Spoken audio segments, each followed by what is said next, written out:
प्यारे बहनों और भाइयों, मेरा नमस्कार स्वीकार हो। देखिए, हम आज आपके लिए विषय लाए हैं कि क्या स्थूल शरीर के बिना जीवात्मा क्या भोग प्राप्त कर सकती है कि नहीं कर सकती है। तो देखिए, इसके उत्तर में आपको ये समझना पड़ेगा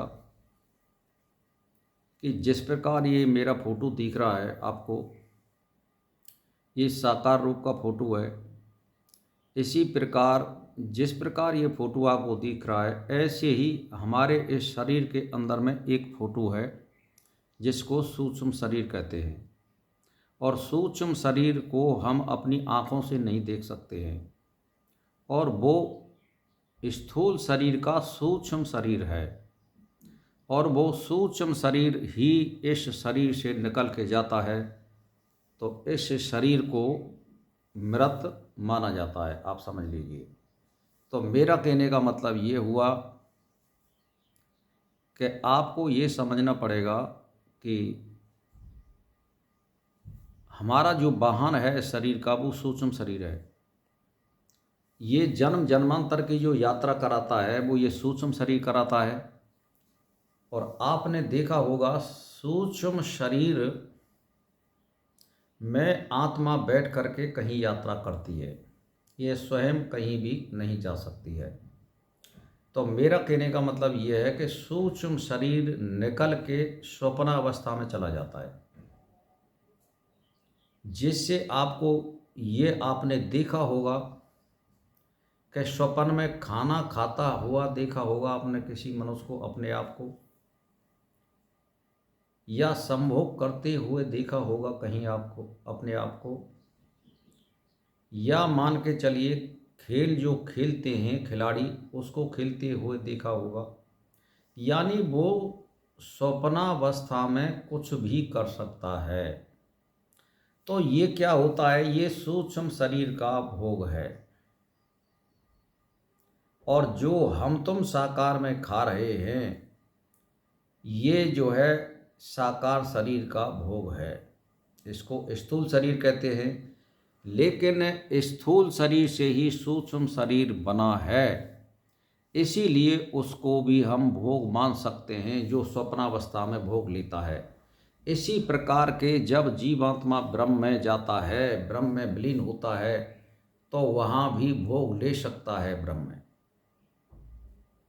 कुछ लोगों की तप त्याग के द्वारा ब्रह्म तो प्राप्त हो जाता है, लेकिन उनकी कुछ इच्छाएं रह जाती हैं, उसको वो ब्रह्म प्राप्ति में सूक्ष्म शरीर के द्वारा भोग प्राप्त कर सकता है। ऐसा शास्त्रों में वर्णित है। और ये आपने देखा होगा कि कहने की कोई ज़रूरत नहीं है, सूक्ष्म शरीर में जब स्वप्नावस्था में चला जाता है सूक्ष्म शरीर, तो वही स्वाद, वही सुख जो आपके साकार शरीर में प्राप्त होता है, वही स्वप्नावस्था में प्राप्त होता है।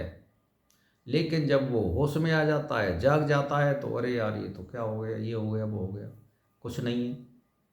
तो बस ये वो छोटा सपना है। ये हमारा जो साकार शरीर का जो देह है, ये थोड़ा बड़ा सपना है, और परमात्मा के लिए तो ये कुछ भी नहीं है। तो मेरा कहने का मतलब ये है कि तप त्याग के द्वारा यदि कोई मनुष्य ब्रह्म को प्राप्त कर लेता है और उसकी कुछ अधूरी इच्छाएं रह जाती हैं, तो वो ब्रह्म से ही सूक्ष्म शरीर के द्वारा भोग प्राप्त करता है। वो शास्त्र का उल्लंघन नहीं करता है, जिसमें आपको बता दूं मैं कि बहुत से सूक्ष्म शरीर तो स्वप्नावस्था में देखे होंगे, लेकिन आपने देखा होगा कि जिनको जिन्न बोलते हैं, जिनको जिंद बोलते हैं, वो भी ब्रह्म प्राप्ति के ही लोग हैं। वो जिद्दी हैं, वो ब्रह्म को प्राप्त कर लिया था, लेकिन उनकी कुछ इच्छाएं अधूरी रह गई हैं। वो इसीलिए किसी भी स्त्री से, किसी भी पुरुष से, किसी भी खाने के लिए, किसी भी बान का सुख प्राप्त करने के लिए वो साकार रूप में शरीर धारण करते हैं। वो इसी लोक में अपना भोग पूरा करते हैं, क्योंकि उनको माता पिता के देह द्वारा भोग प्राप्ति संभव नहीं है। तो इसीलिए जीवात्मा को उनके द्वारा भोग प्राप्त कराया जाता है, इसमें यही रहस्य छिपा हुआ है। तो भाई और बहनों, सोचिए, समझिए, देखिए, विचार करिए और इस संसार में रहिए और सुखपूर्वक रहिए, शुभ कर्म करिए, दूसरों को शुभ कर्म करने के लिए प्रेरणा दीजिए। बस यही संग जाएगा और दूसरा हमारे साथ में कोई संग जाने वाला नहीं है। बस इसी के साथ मेरा नमस्कार स्वीकार हो।